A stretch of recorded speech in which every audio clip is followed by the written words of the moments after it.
Hello, welcome to the video notes for lesson 4-4. This is called putting it all together, putting it together.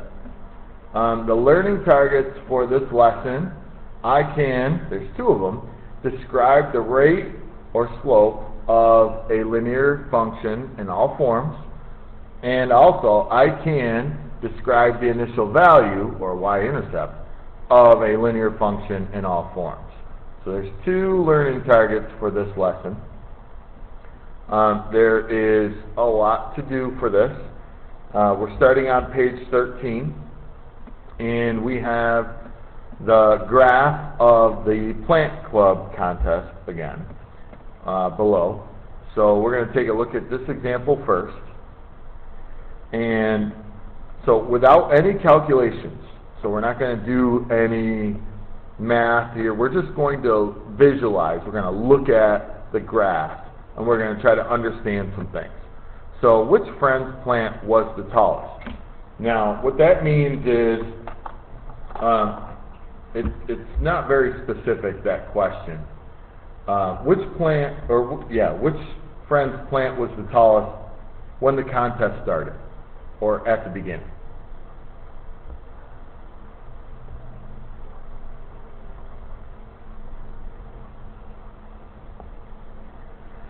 So when I look at the graph, I'm going to focus on this part of the graph to see which friend's plant was the tallest at the beginning. So I'll look for the tallest. Friend 2 looks like it starts out at 6 inches. The next one is this one here, and that's friend 1. And that one starts out at 4 inches. And then we have friend 2, and that one starts out at 2 inches. So explain how you know. Alright, so let's answer the question first. Friend 2's plant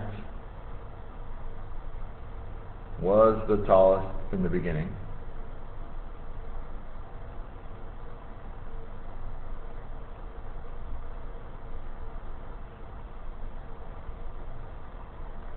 And I guess the way I'll describe it is because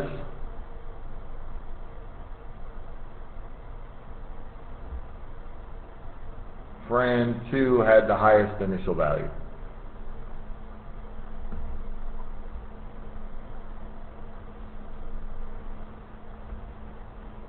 Or greatest initial value.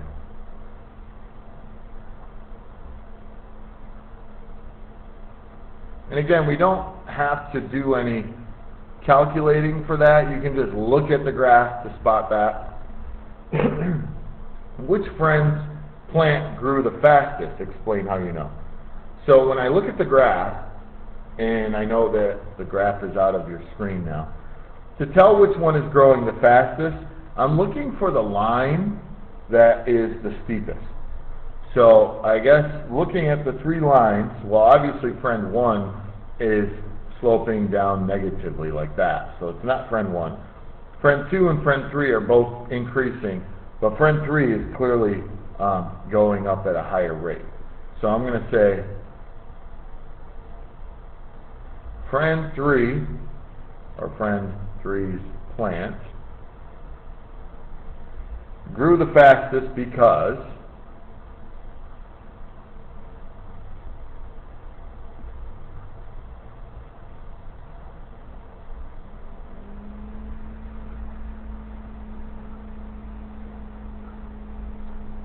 it has a steeper or greater slope.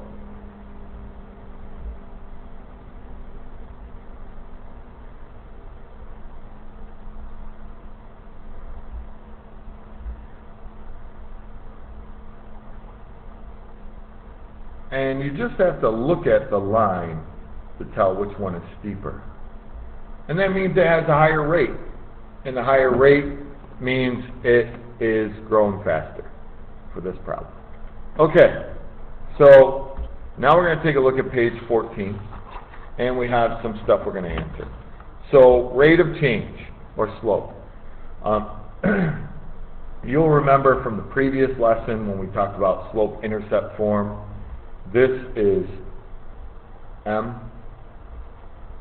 The rate of change or slope of a line is the ratio of the vertical change to the horizontal change. It describes the steepness of a line. So rate of change or slope from a table. So we've got these three tables, and it looks like the table's got a little mashed up. They're not supposed to be squeezed together so much. So all you have to do is find the rate of change for each of them. Change in y over change of x. And by doing so, we'll find our m. Because when we're done with this, we're going to put it all together into our formula, our equation. So for friend 1, the weeks is increasing by 1 each time. And the height is decreasing by 2, minus 2. So the change in y over change in x is negative 2 over 1, or negative 2 inches per week. Friend 2 is increasing by 2 each time, and the height is increasing by 2 each time. So this is my x, this is my y. I forgot to write that over here. My input, my output. Change in y over change in x. So we get 2 over 2, which is the same as 1 over 1, or just 1, meaning we've got 1 inch for 1 week, or 1 inch per week. And then friend 3, the last one, so this time the weeks, our x, is increasing by 3. The y is increasing by 4. So we've got change in y over change in x. Now this one's going to be a little trickier. So we end up with 4 over 3. Now that's 4 inches in 3 weeks. But that's the same as 4/3, or 1 1/3 inch per week.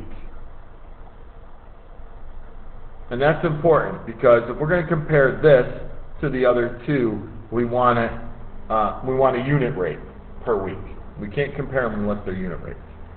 All right, so if we move this up a little bit, rate of change or slope from a graph. Remember, you can get this. I'm not going to spend too much time here. So we've got, I'm going to go in order from top to bottom. We've got friend 2, friend 3, friend 1. So to find the rate of change, you're going to go from one point to another point. It can be any point you want. You can go from here to here. So this is going up 2 hops, but that's 4 total because this is going up by 2. So plus 4, and then 1, 2, 3, 4, plus 4. 4 over 4, or 1, or 1 over 1. But again, same thing as what we found up above, 1 inch per week. For friend 3, it's going from here to here. So again, up 4, but this time over 3. So 4 over 3, or 4/3 inch per week. And then the last one, now poor friend 1 is going down 1 hop, but that's really minus 2, and then over 1. So we've got negative 2 over 1, or just negative 2 inches per week. So what does the rate of change mean in context of this problem? Essentially, we're talking about how much the plant grows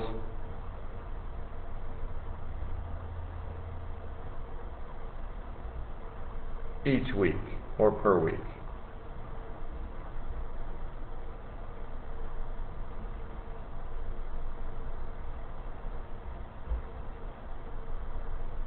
That's it. Pretty simple. And you probably already understand that. Okay, over on page 15. Now we're going to be taking a look at the initial value. Initial value, remember, is the b in our equation. Input of 0, or when x equals 0. For tables, it's pretty easy. You just look where the x value is equal to 0. If the table doesn't have it, you can usually extend the table so that you can, and follow the pattern so that you can find it. Actually, I'll say for the table it's pretty easy, same thing for the graph. So if I'm focusing on, so again I'm going to go in order from top to bottom, looking at the graph. So this first one, actually I went out of order, but so the initial value here is 0, 6, but that's the value that we want, that's 6. For friend 3, they're down here, it's 0, 2. The number that we're looking for, B, is that one. And for friend 1, the point is 0, 4. 4 is the B that we're looking for. Okay? Alright, so now, go all the way to the bottom. The equation, y equals mx plus b, write the equation of the line for each friend. Now, I'm going to write the information down for you, and we've already done the y equals mx plus b equations in the last lesson. So, for friend 1, m is -2, or -2 over 1. B is, we want that value of 4. So we plug it into our equation, y equals -2x plus 4. Friend 2, m is 1, b is 6. So we get y equals either 1x or just x plus 6. And then the last friend, we get m is equal to 4/3, b is equal to 2, so we get y equals 4/3 x plus 2. Alright, we're almost done. I'm going to speed things up a little bit because this video is getting kind of long. So, on page 16, and I apologize because at the bottom of page 16, it looks like the next page, page 17 stuff, got bumped up. That doesn't belong on here. So just ignore that. But graph each equation on the graph. What is the same? What is different? Alright, so you can do this a couple ways. Now I know some of you know how to type in these equations into your calculator and get a table. Or you can expand the table and write down your formula that you're using and plug in your input values and find out what your output values are going to be. And we get -6, and we get -2, and we get 0, 2, and 6. Alright, I want you to go ahead and graph this on your own on the graph below. Then I want you to see if you can find the output values for, so this is table 1. So you're going to do on your own table 2 and table 3. And then fill them in and then graph them. Now we're going to talk about what's the same and what's different, and we'll answer the questions below. Alright? I kind of wrapped this video up quick although I do think that we could have sped things up a little earlier because you should understand most of it. So, with that said, if you are having trouble, make sure you come and see me or see an adult or a friend for help. Good luck, and we'll see you in math.